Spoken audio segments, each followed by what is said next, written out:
Huh, what? You know, when I don't know what to say about this, but I do feel a thing about it. Is there something The that's going to come up? long the long con. Yeah, I've got something to say It's about that too. okay. Well then, hey, Yeah. that's what we got to talk about, I guess. It's because it's becoming a thing. Yeah, yeah. And it's like there's a lot of Legos being added to this block. Mm. Like I it's like becoming Legos. well geez, dude, we're on. Are we on the internets? We are Right on the on. internets, yep. Welcome to Critters in Taiwan, a D&D podcast about Critical Role, where a bunch of nerdy-ass voice actors sit around and play Dungeons and Dragons. I'm Ben and Gaoshan, I'm Tim and Taiwan. and we're critters. Two of them, at least. Yeah, I like being a critter. It feels good.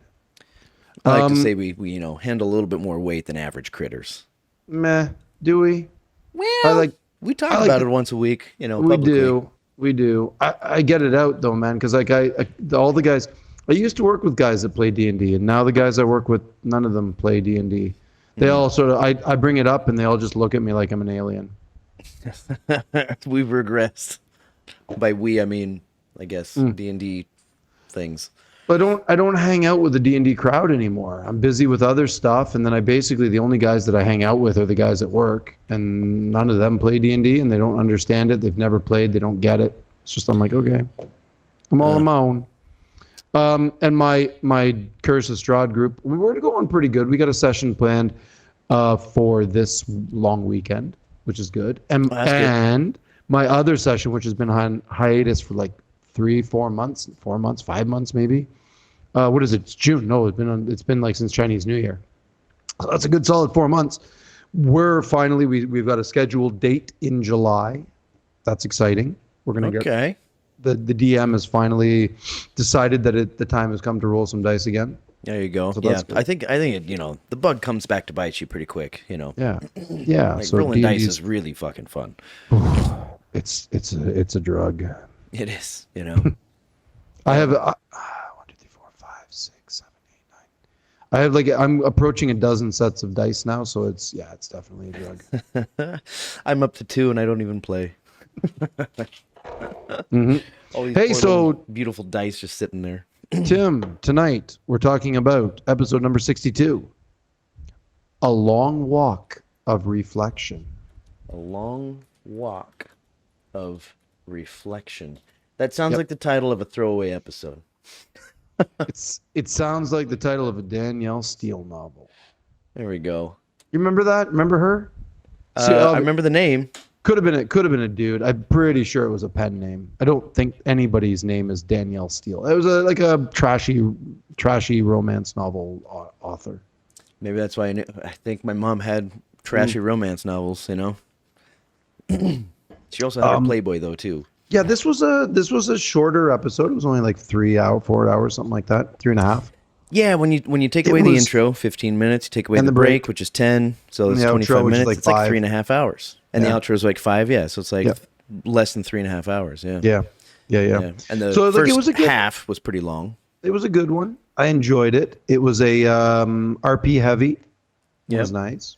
I have I have ton questions, but not a whole lot to say about Yeah. it. It was Ton just of basically character easy development. listening. Right. A ton of character development. That's what this episode really is for. And I think in many ways it's needed.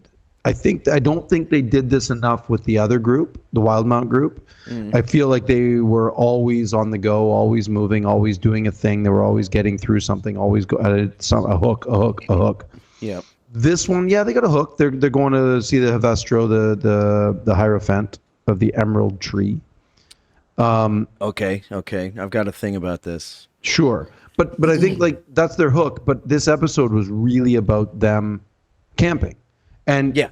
it brought me back to sort of like those old Vox Machina days when they spent a lot of time doing this character development. Yep. In those they would be like, sometimes it felt like 2 or 3 episodes in a row of them just sort of traveling, wandering around in the wilderness, camping out, fighting off occasionally, like they'd do a thing, they'd random encounter, and they'd fight something. But a lot of just sitting around the campfire, building characters, developing those characters. And I think we've missed that for a lot. I think what the reason why Vox Machina was so great towards the end is because they had so much time to develop the relationships between the characters. And I think the reason why Mighty Nine was so great is because we had so much time to develop characters. It's felt like Bell's Hells didn't have that breath. They just sort of were always moving, always going, always doing a thing. So I think this felt kind of nice to sort of mellow out, chill out for a little bit, and just do some good, simple character development. Yeah, wow, relationships, building some We had some chats with Orem. Had a nice chat with Ashton. We had Laudna having sort of dropping some lore. We had Lordna. We had Bordor dropping lore. Nope, that doesn't work. Nope. Lore, nope. Bordor lore. One big thing is that we're at episode 62, and like the shit has already hit the fan, like the main shit, Well, maybe, potentially. Well, yeah, I mean, might be more. Some really big shit, I suppose. Yeah, I think there's another. I didn't feel like it was the end of the campaign, or even close to the end of the campaign when Iman got leveled in the first campaign. No. It felt like, oh shit, this is some really big story development. Whereas this one, I'm like, oh fuck, is it coming to a close already? Yep. And it's only 62. 62 is halfway. Yeah, and I can't help but think that it's a little bit more than halfway with this campaign, just because of we've said that before. It might be there's no arcs, right? This is just one big arc. Yeah, the whole thing is just one big arc. It's different. Yeah, it goes with what you're saying. It's like with Vox Machina, they had all this time to talk with each other and develop relationships. They had really short episodes back then because before they had breaks, they would just sit there for like 2 hours and 15 minutes and be like, oh, okay, we'll call it there or something like that. Yeah, well, they would occasionally do a break. They would occasionally do a remember and they would live stream the break because they just wander away from the table and the camera would just sort of be pointing at the empty table. But a lot of times with no sound at all. Nothing. Just dead air. Just back in the day, yeah. You can see the camera guys behind cameras that weren't really cameras. Yeah. Yep. The guy at the production desk just looking at different OBS screens. Yeah. The Geek and Sundry days. Yeah, those are the days. Hey, listen, we got a thing though. Last week we had a comment on our page. Oh, okay. From. Sweet. Intoxicated Conqueror.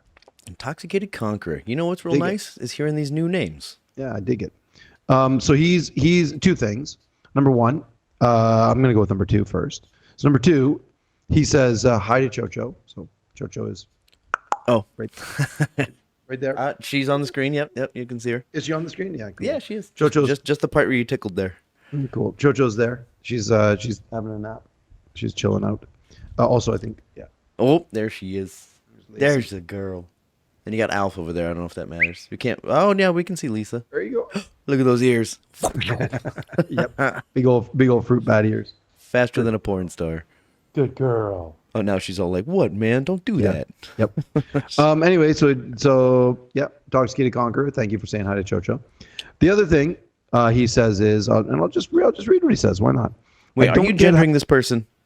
Fair play. They say, I don't get how the long con you talk about with the player pretends they don't know the game helps create this character surprise comes out. It just makes the player look stupid. It will be disappointing to me if your theory proves true. Hot take. I like this. Yep. Because I'm a little torn. I mean, of course I believe everything you say, where it's like, this guy's been playing. He's been on tables. Of course he knows. Why is he doing this? Yeah, that's my question. I'm not saying Ben's a liar. He's got his facts wrong. No, so like, what is he doing? Why is he doing this? And why are they playing along? Totally. Why? It's a giant question. Listen, man, this episode there's a lot of sus going on there. Yeah, he dropped some words that don't make sense. He said some things that don't make sense, and I've got a bunch of them written down. If you want to get into this, but. Yeah, sure.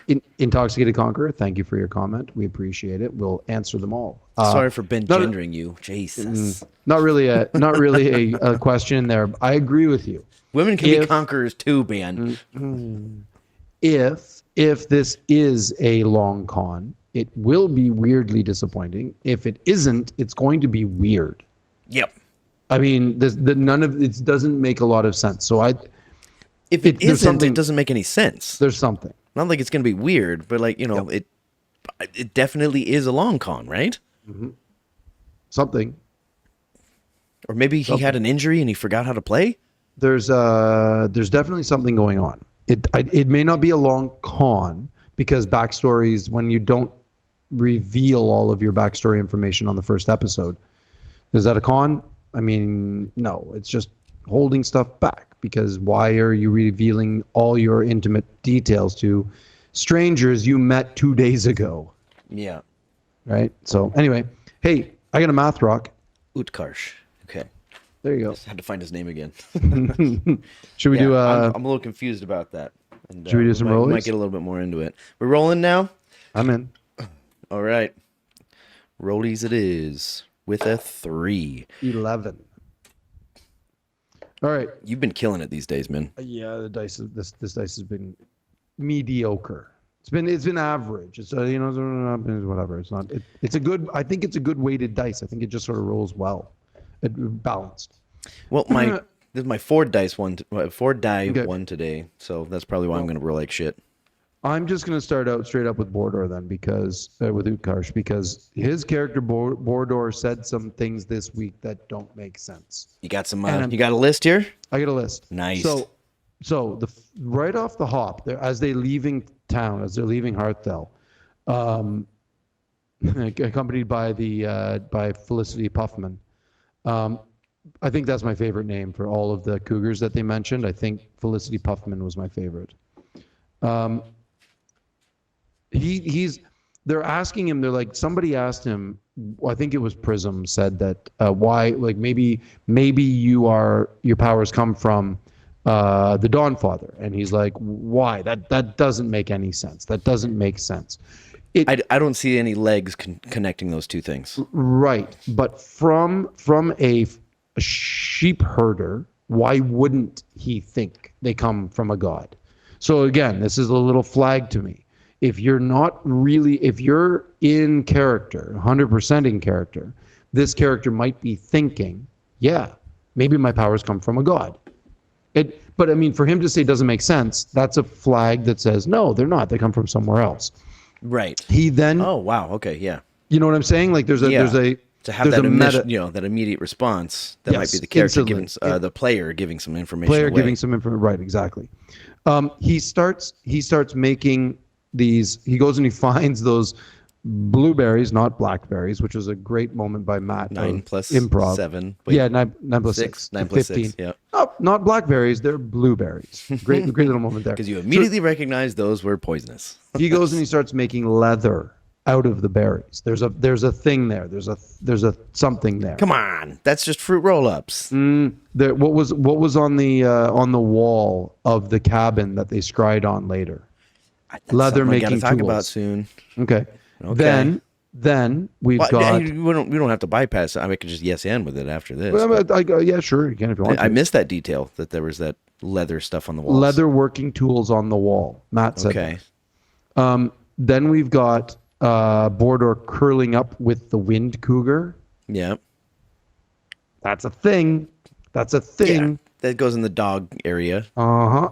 Then we've got when he scries. I'm just gonna read them all off here, man. Go for when it. they scry on Bordor's brother. He's one of mine. I'm sure it is. He looks in the mirror that Prism's got. He looks in the scrying mirror. Where is he? Well, that's where he stays. That's where he stays. He says that 2 times. Not stays. That's where he lives. Yeah. That's where he stays. Someone asked, you mean lives, stays? I don't remember which female character it was, but yeah, that's where he stays. And then he's like, what if he got taken away? Why would he have gotten taken away? Why? I mean, I know he was saying that what if he got, like, when the thing happened, when the I want to say when the snap happens, the Thanos snap. But it's not. It's like when Ludinus pushes the button, and everything sort of resets, whatever. I want to go ahead and call this discussion yours and my yes and, because I've got things to do. So let's just continue discussing this and then until but I think there's more to what if he got taken away. Right. So and then there's the whole thing with the pipe. I can get into Ashton when he Border smokes from Ashton's pipe. That's a whole thing. Yeah. New memories instead of past memories. Yeah. And then when Amy starts digging into the very end of the episode, digging into Bordor for info about like where he lives and what the street is and blah blah blah, he lets out his brother's name, which is Jesper. So I'm just going to go back to that's my list of stuff. I'm going to go back to the very beginning thing. Okay. Which is not my theory, but it's a fun one. So I'm just going to throw it out there. That Bordor and Jesper are Ethodok and Vordo, the missing gods. What? This is not my theory, but it's a fun one. Yep. How fun is that? I mean, that's ridiculous. I'm not going to say absurd. It's not devoid of logic. Mm-hmm. It's ridiculous, though. It's like, it makes no sense that I would get my powers from a god because I am a god. All right, that puts that one in line. Very, very shattered, broken god with no worshippers because they've been gone for so long. So they just have very, very minor arcane powers, not divine, arcane. Because the only powers they can get just are exiled from for that long. They've just petered out. Yeah. Kind of like and the Thanos snap, the Ludinous button pushing has brought them back. Right. For reasons. What was Bell's name? Who? Bell. The namesake of the group. What was his name? Bertrand Bell. Bertrand Bell. That's right, Bertrand Bell. Yeah. Like how when he was whatever level in that one shot of the Vox Machina, he was like 15 or somewhere around there. Yeah, 16, 17, somewhere around there. Yeah, but he was just all bravado and machismo. I never know how to say that. Mm-hmm. And then when he shows up in this one, he's like down to level 5. It's well, over time, perhaps you lose these levels, maybe kind of like two gods that have turned into dogs or whatever. Right. Yeah. see, God, dog, God. Oh, for fuck's sake, man. Godson. This is Tin Hat shit, see what's going on here? That's too silly to be true. Bordor and Jesper, Godson, sons of gods. They're the fragments of the gods left. I don't know. It's a fun theory. So we don't think they're dogs anymore. We think that they're fucking gods now. They might be. I'm not adhering to this one. Okay, the thing is that that neither am I. I think tinfoil hat theories on Reddit are amazing. I haven't been on Reddit since the blackout. I've been back on it the past couple of days. It's better. I've heard things about it, like something to do with John Oliver and oh yeah, interesting. Porn on every subreddit. Yeah, our interesting as fuck got real weird this week. It got very strange. People just started putting porn on it all. Like they started can't monetize the porn, right? Right, exactly. Right. Yeah, it's been really weird. The nice thing is it's not just there. Like they mosaic out all the videos now, so it's like you have to, if it's got the NSFW tag on it, they're blurred, they're censored. So it's like it's not just in your face. You're like you got to click on it, but still. Yeah, it's there. Oh, anyway, with the scrying on Jesper, not Jasper. Not Jasper. Thank you, Crit Roll subtitles. What was the scry target? I'm not exactly. It was the what? The sling. Bordor gave Prism a sling that he hoped was made at the house, and then that also made of leather. And then Matt was like, "Yeah, you see a variety of leatherworking tools on the cabin wall, sparsely furnished, blah blah blah, and nobody in there. No evidence of anyone being there for a while, which is also weird because they had just been there a couple of days ago, right? And there's no evidence of anyone being there. It's a lot of sus. So he's like, "My brother's sick." Again, when a god comes back from whatever this place, they'd be really weak and in a weakened condition. They wouldn't be able to move around very much. There'd be a bunch of evidence of blankets maybe, or someone having eaten there recently, like I think Orem said or Prism said. Is there any evidence of like dishes in the sink or anything like that? So it's just like recent living. Yeah, I think a couple of them went through a question or two about that.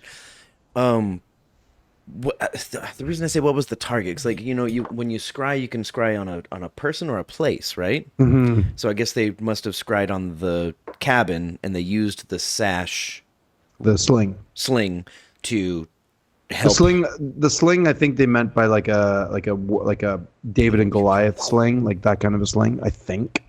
Okay. Who knows? And then the thing is, like with scrying spells, if they're on a different plane, it just doesn't work. If they're dead, there's no target. Yes, and if they're blocked, like Ludinus was. If there's some kind of like with Ludinus, right?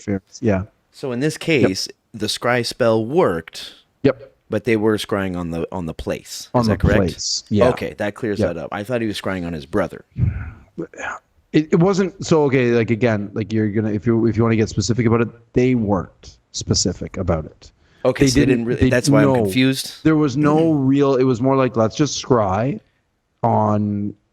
Let's scry. Okay, here I've got this thing of my brother's. Let's scry. Let's use that to scry.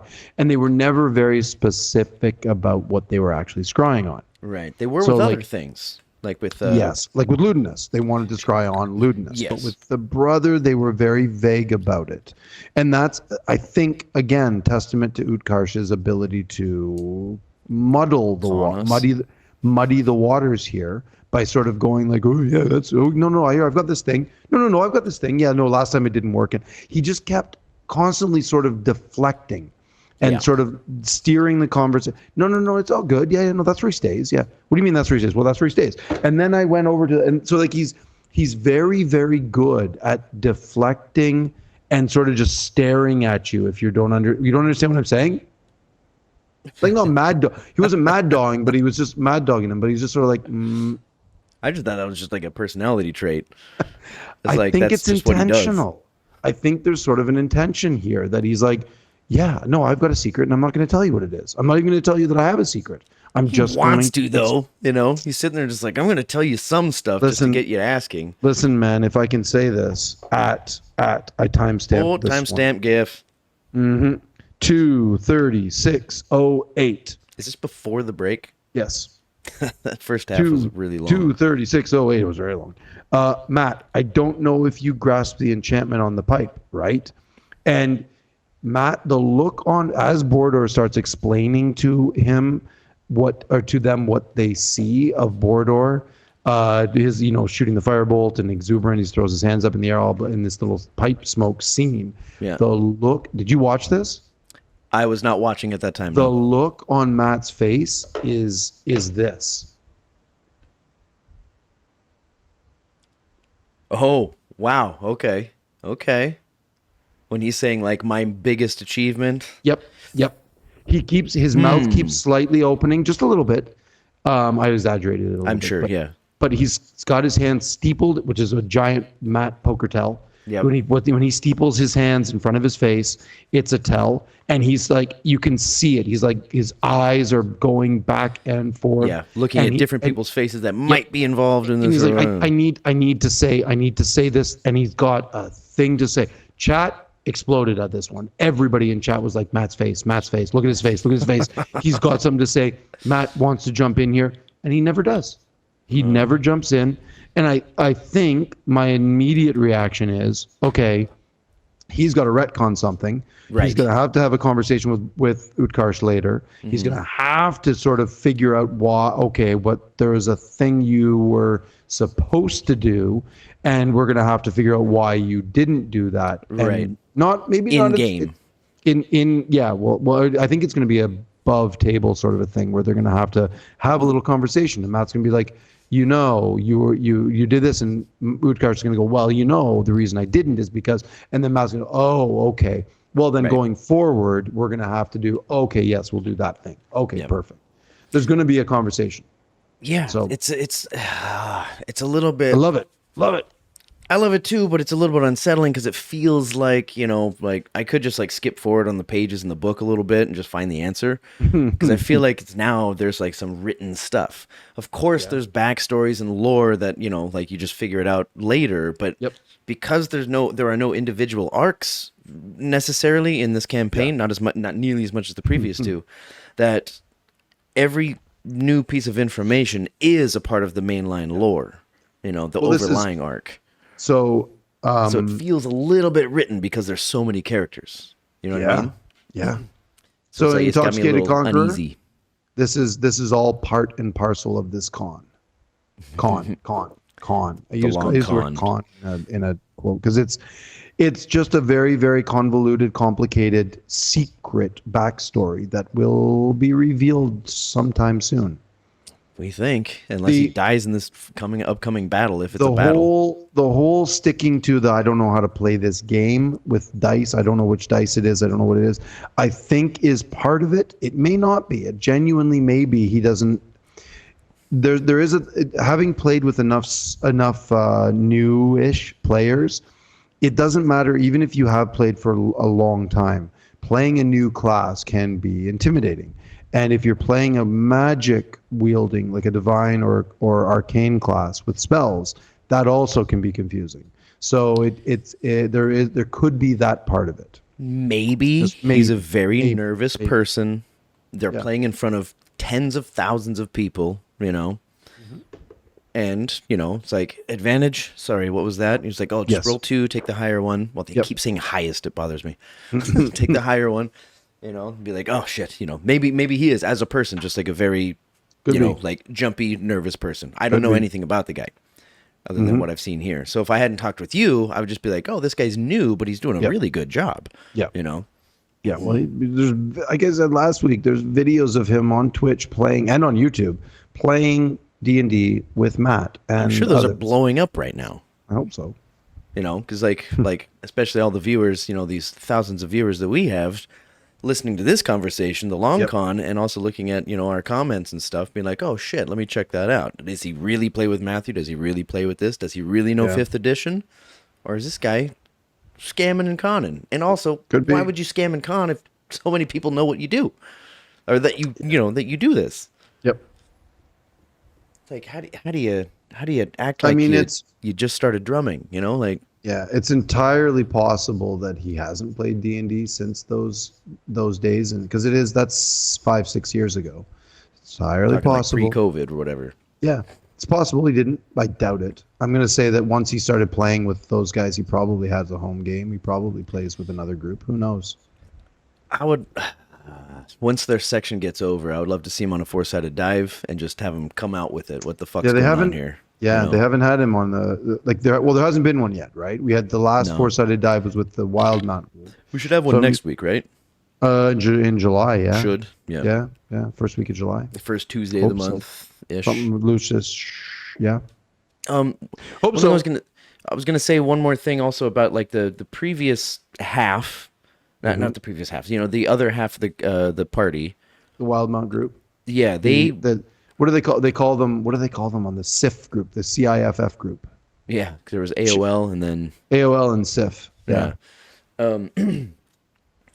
With them, I don't know. It seemed to flow pretty nicely. From like the solstice snap, whatever you want to call it, into their thing. And like half the party's gone. It seemed like the entire time they were like, we gotta find the other people. Right. And it felt that way, that they were very urgent on finding the other half. Yeah, this is the meta part of this whole splitting the party thing. Yeah, right? Is that they know. And there wasn't a ton. Well, maybe I'm just remembering it wrong too, because it was back then, and now I'm seeing the second half. I might be seeing them a little bit differently. The first half, they were like, okay, main focus, find the others, and then come across these other two people and have some good fun and banter and stuff. But they're still looking for the other half. And they're still trying to figure it out. Definitively, that's what they're doing. Every move they make is in that direction. You could argue that that's because the other group didn't have scry, and this group has been able to scry, so they have a little advantage. Like, okay, they're alive. The other group doesn't even know if they're alive or not. Although they kind of do because they did get the commune from FCG, but.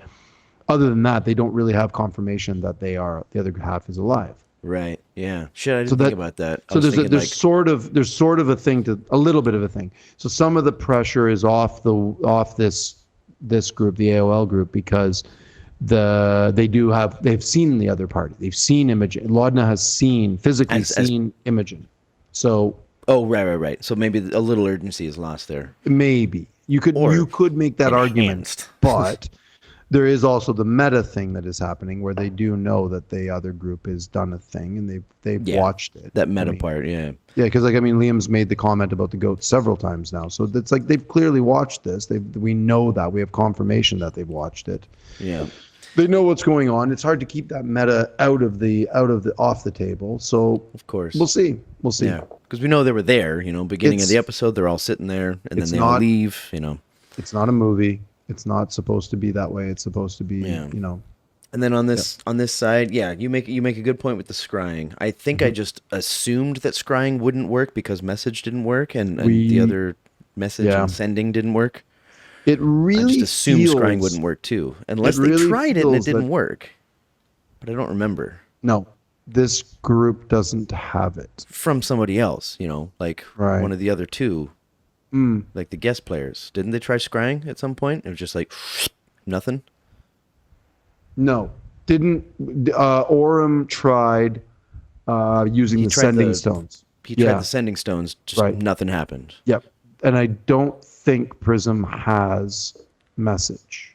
I don't think anybody has message here or sending. No, Laudna has message. She does. That's the cantrip that only works within like a short distance. Right. The sending is the second level, third level, I forget. Huh? Maybe third level. Okay. Yeah.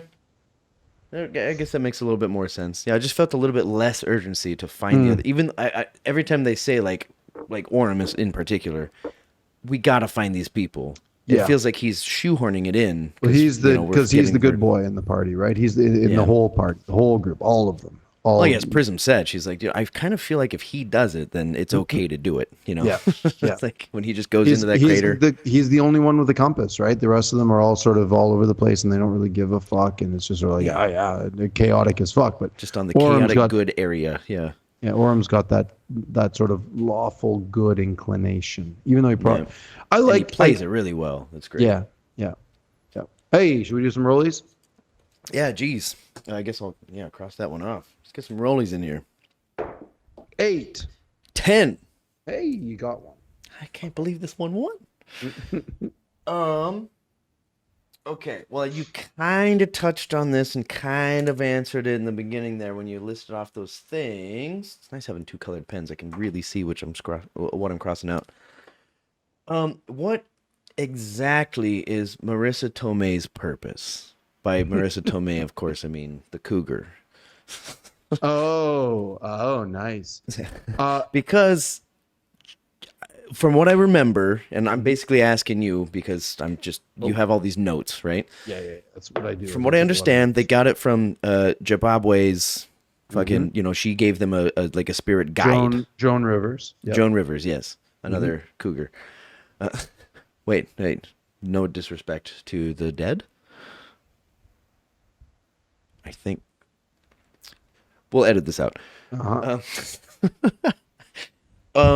They were given as a guide, right? And they're helping, and then they go down in this ravine, and then they go down to this ravine, and they find this place full of residuum and shit like that. I'm jumping over all kinds of shit, of course. Yeah. And then maybe potentially residuum. We don't know if it was for sure or not. Yeah, it was unrefined residuum at best, because it's all green glowing. Naturally refined residuum is what. Naturally refined. That's what he said. He's like, this looks like refined residuum that's been naturally created, as opposed to that's a whole different thing too now. Totally. Well, but that makes sense. That's what an archdruid would be able to do.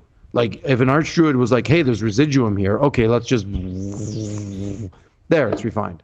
Mm-hmm. Why not? Sure. Yeah. Given enough time in any D&D setting, anything can be done. Anything. Well, it's a magical land, right? Mm-hmm. Exactly. Universe. You don't need to stick to the spell list. You make your own spells. You just do whatever the fuck you want with enough time and resources. It's all good. Yeah. So especially when you got Matthew at the helm. Yep. Everything's fucking page 4, right? Yep. Okay. So And also on this, at one point, either Marisha, I think maybe it was at the end, or maybe it was, I don't remember if it was during the game or not. She said, either in character or not, I don't remember. She was like, "Have we been had?" Like the question, like maybe set up to fail. Jabroni, Yeah, it's a trap. Was setting us up for a trap. Yep. Which also brings me to the very last thing, where the thing smiles at them with all this residuum. I couldn't help but have my brain went straight back to Whitestone, and I'm thinking, what's her name? Delilah? Yeah, I'm thinking Delilah. Nah. All of a sudden. This to me is this was doesn't make sense. Maybe, who knows? This is the Archdruid. Whatever is it? I wrote it down. Hevestra. Yep. That name came up. Hevestra. Yeah. This is the Archdruid who tried to do a thing during the solstice, and it did what it was supposed to do with unintended consequences. Yeah. I think she's smiling. I think it's he. I thought it was a she. Might be a she. Get in touch. We don't mean to gender this thing. This Hevestro did a thing with that residuum crystal, and it pushed him through into the other crystals. And now he is sort of like they are sort of in now part of a crystal thing. They're now a crystalline entity or a thing. Matt was very vague about the description. He's like, you look up and there's like a humanoid shape there in the rock, in the crystal, and then it looks at you and smiles. And that's where I land. I'm like, wait, what? Yeah, hold on. There's a lot of things here. Yeah, there's a lot of stuff there. So we'll get it cleared up next week, I'm sure. But wait, is there next week? I don't think we get it next week, do we? We got to wait too? Oh, man, do we? Wait, what day is it today? They weren't clear on that. No, we get one more because we get one more. Okay. Yeah, we do. We get one on the 23rd. Great. And then they'll take a week off. It looks like. So we'll get one. Great. Yeah, I need one more. Come on, man. That was too much of a cliffhanger. Yep. And two things that came to mind with the smile was one, either you're completely psychotic, because like you see something and you smile, you're like, all right, I'm going to destroy you, or you're completely coherent and you're like, this is exactly this is something that I would enjoy, or this is an outcome that I, would prefer.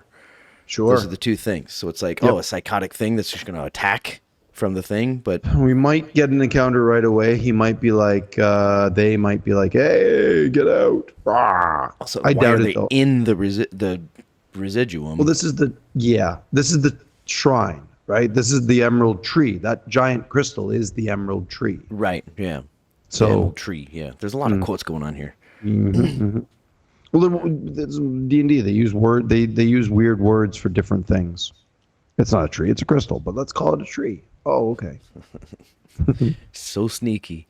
So all right. So I'm sitting here like, they're brought into this place. I'm like, aren't you trying to find your fucking people? So like you have an ultimate goal here, but I guess I must have just missed it. There's also another thing that's really on the same line, is that the Eidolons are everywhere, which we never got before. So like this cougar is an Eidolon. The dancing fairies? The dancing sprite Those are fairy Eidolons? will-o-wisps were Eidolons.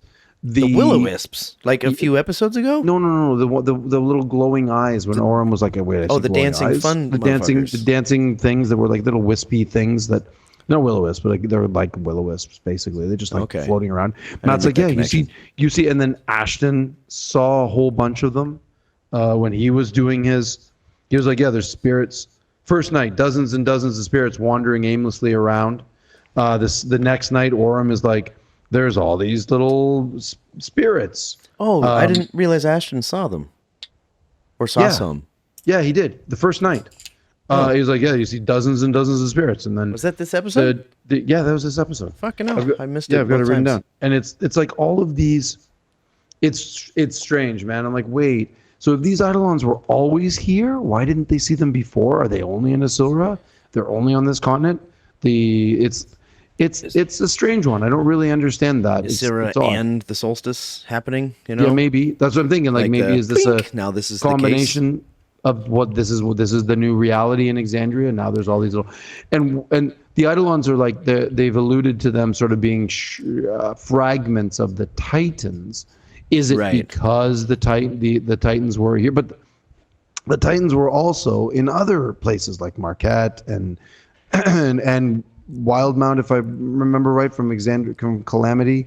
There were Titans in other places. So yeah, I mean on Isilra for sure because of campaign 1. You know, where Vecna rose the Titan. You know, there was a big old gap in the fucking mountain, right? So I don't know. I mean, fuck. Yeah, it's a weird one. Like suddenly they're all obvious now. It's like, hey, you're just camping and you see Titans everywhere. Or sorry, fragments of Titans everywhere. I don't know. Now I'm wondering about Joan Cusack here. Like, the first time I ever heard the word Eidolon in any of these campaigns is after, you know, we met her. Yes. And she's talking about, you know, how the elementals are tied to the Titans, which makes perfect sense. You know, you've got the waters, the earths, and all that. They're very Exandria things, right? I thought the word Eidolon was from a video game. It was like from Final Fantasy VIII for sure. It is in Final Fantasy, right? I'm pretty sure it was 8, yeah. And I think it might have been brought up in another. I don't want to say Zelda, but it might have been Zelda. It might have been one of them. I forget. I don't know. If it was one I missed, which I don't usually miss in Zelda. Yeah, I don't miss a Final Fantasy unless it's online. Fuck that shit. But yeah, Eidolons were definitely brought up. It's definitely been brought up before. Yeah, I just don't know. I don't know. It's odd. It's weird.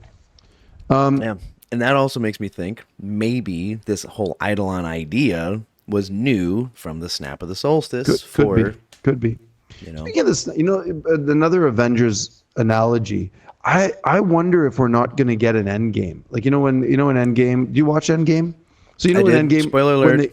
When everybody comes to fight Thanos' army, they all show up. I think we're going to get that. I think we're going to get a giant, we're going to get Mighty Nine. We're going to get Vox Machina, whoever's left. We're going to get like a whole bunch of all these different heroes all showing up to fight in a giant endgame battle with Predathos and Ludinus and then whatever people gods are going to die, and it's going to be intense. Yeah. You know, it's I have thought about this, and it kind of makes me a little bit nervous because if you don't handle it that well, it could go one way or the other. You know? I had this somebody on Reddit brought up with when they eventually meet up, how's Matt going to fit all 12 at the table? Right. And I'm like, well, no, it wouldn't be. He can't fit 12 at that table. But I had this vision of Matt sitting at the head of a giant Warhammer. Have you ever seen those pictures of those Warhammer tables where it's like a giant banquet table and it's just one rolling terrain of hundreds of thousands of minis all set up? That's what I want to see. Doesn't what's his name? Paladin, Mike. Wait, Mike? Actor dude. He's got the dungeon downstairs. Doesn't he have the big old banquet thing? He was in Magic Mike. I don't remember his name. Super fit guy, Jox Machina. Oh, that's Joe Mangojello. Manganoli? Mangojello, right? They're at Manganiello. I don't know if I'm supposed to use jokes that what's his name Joe used. Menage a Trois. Menage. Eva something's husband. Yep. Yeah. There you go. Eva, I almost had her name. That's Longoria? Yep, that's the one. That's the one. Doesn't he have one of those giant ass banquet tables in his basement? It's a big basement? table. It's not a huge. He's got like a throne and a fucking. Yeah, or maybe I'm remembering it wrong. It's a big table, yes, but it's even smaller than the table I was imagining because I've seen some pictures. I've actually seen a Warhammer table in Florida when I went to visit my mom, and it was a proper like 25, 30 guest banquet table. Yeah. Just Warhammer. Like Game of Thrones fucking. Yeah. The king and queen on opposite sides. Exactly. Yeah. Exactly. And it was all and that's what I'd love to see for an Avengers. Like just hey guys, guess what? Everyone, let's stand up and let's walk into the other room. And they're like, just have like a 10-hour episode. It'd be amazing. Just with everybody at the table. Just like, we're going to take a break every 2.5 hours. We're going to get through this right now. Yep. Hey, listen, man, I've done Pathfinder campaigns that where the battle lasted 5 sessions. Like it's wild. That's fucking huge. Yep. big battles. But yeah, it's like, no, mid-battle. Okay. Hey guys, it's midnight. We need to call it here. And then 2 weeks later, hey guys, it's midnight. We need to call it here. And then, yep, it gets pretty wild. It's just getting to that point. I mean, I've had battles in video games last me 4 or 5 days. It was just a hard battle. I kept dying, you know. but similar. Sure, I've fought the same thing for days on end. Hey, is it my turn? Or are we back to are we doing rollies again? I have nothing to roll against. I got no more things over here. But I think you have a yes and, unless you just call that a yes and as a conversation. I was going to call it a yes and, but I'll just throw up another one because I have another list of reasons why Emily Axford might be the best player that's ever played at Critical Role. When personal notes. there's just personal notes. Listen, man. Including Liam? Come on, Liam's pretty good. Yeah, dude. no. I think she's the best D&D player. I don't think she's the best actor at the table. I think she's the best D&D player that they've ever had. Yeah. And I think it's a bunch of things. It starts with her throwing those runes on the crossbow. And then as Matt's like, oh yeah, no, okay, but it's a cup. And she's like, well, I'll put 4th level dragon's breath into it then. And it's like, it suddenly becomes a dragon's breath shotgun. Have you ever seen those? Have you seen the videos? Have you ever used a dragon? I've never used one, but I had to look this up. It's a shotgun, and it's just a normal 12 gauge shotgun shell, but inside it, instead of like copper pellets or steel pellets or whatever they used to use lead. They don't use lead anymore. It's zirconium pellets. And when they get projected at that velocity, they turn into phosphorus grenade pellets, where they just explode. Incendiary. You go and Google Dragon's Breath shotgun and just watch some videos and be like, the fuck. I just thought they made that shit up for Resident Evil games. Super useless. They did it in the new John Wick as well. Super useless because they only go like 20 yards. It's dumb, but it's amazing. The videos is incredible. And so anyway, she does abomination on this real earth. So it's like it's. And then it's because of Matt's like, well, it's because of the solstice. You get the feeling that because of the solstice, this magic you can put spells into it, and then they will go, but there is a chance they will fail. This is straight. This is just a side note. This is straight out of Pathfinder. That's exactly how Pathfinder works. Oh, it's 100%. So I was like, oh, Matt, going back to his Pathfinder origins there, which is great. Huh. Then we've got. Yeah, then we've got later on with the, where was it? I wrote something down here. I've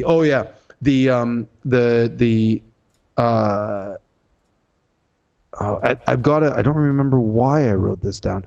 Oh yeah, because I think it's because I don't remember why, but at 2 hours, 16 minutes, 23 seconds, it's began before the break. Timestamp, GIF. Emily says, but I'm also cheesing so you can say stop. Yeah, and she's talking about the likeness on the cards. Oh, that's right. The lewdness, right, because she wanted to scry on lewdness. That's what it was. Which drops the DC by 2, but I'm cheesing here, so... Right.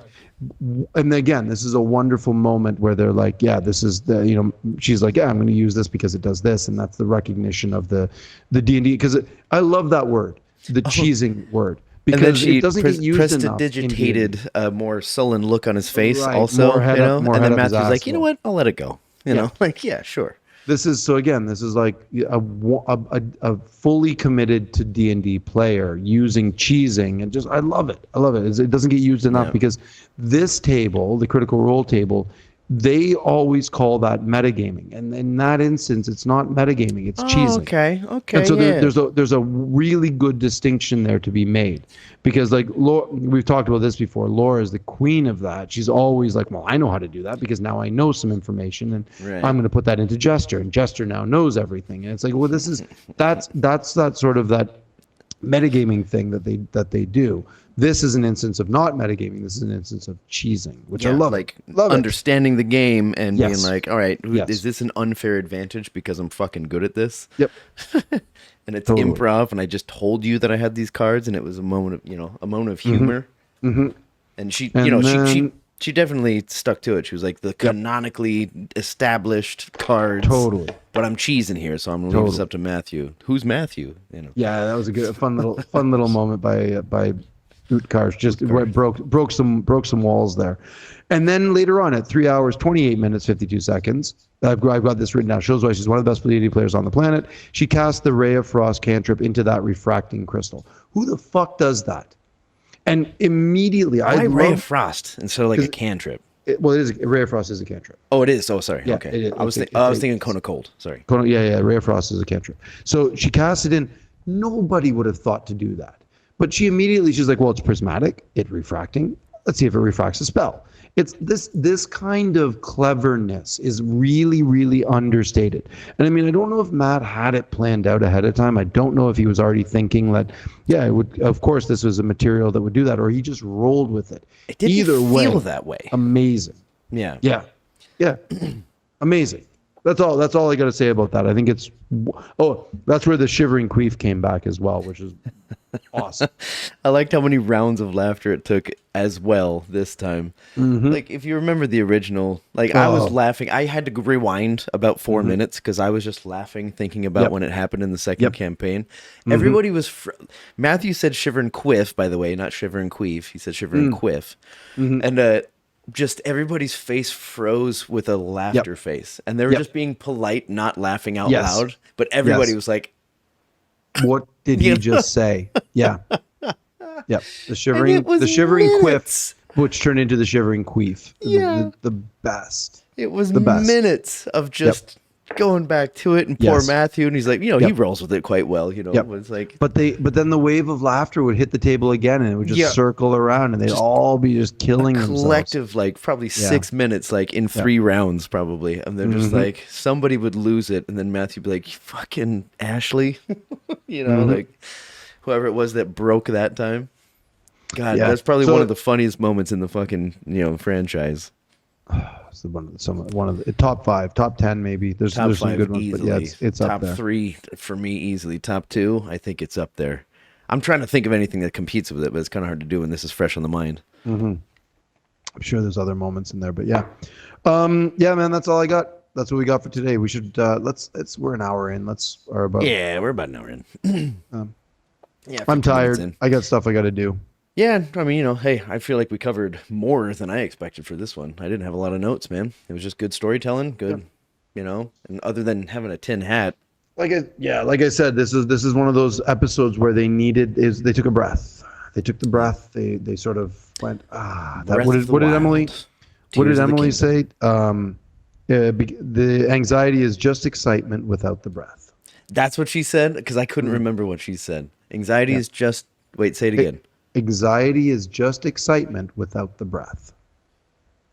Okay. And then Orem kept on saying, take a breath, and it's fear, take a breath, anxiety. Anxiety is just, you just breathe and it's anxiety. Yeah, they took it all out of context, which is great. Because I remember what she said, it sounded kind of like nice and like made sense, and then somebody fucked it up immediately, and that was what was stuck in my head. Yep. Yeah, you can't say nice things on this show. They just don't, it doesn't work. Anxiety is just excitement without the breath. Without the breath. It's I mean, that helps a lot, with somebody who struggles with anxiety. It's like, oh yeah, good point. Like, don't pop the Xanax, take a breath, breathe. Yeah. That's real nice. All right, well then, hey, let's call it then. Yeah, man. I'm good. And say goodnight. As always, getting them comments down there. I gotta get used to where these fingers go, We don't know a lot. We just say a lot. So like, get in touch, like our recent commenter, Intoxicated Conqueror. Intoxicated great Conqueror. Name, by the way. Yeah, great name. I love it. Keep it, dude. Driver. If you've made it this far, Chocho says hi. Oh, there is. She is. Oh, careful with this one. She's gonna perk right up if you say her name. I won't say a word. I like that she's right behind your head now. Mm-hmm. So comments, best way to get in touch. We do have an email and shit, but I think it's in the I haven't checked it since we started. I looked a couple of months ago. There's nothing there. Yeah. Comments is the best way. A bunch of suspicious logins on YouTube is all it said. I'm like, it's probably us. Eventually, I guess I'll just tell everybody Ben's personal phone number, so you can just call him, leave a voice message. Sure. Yeah, why not?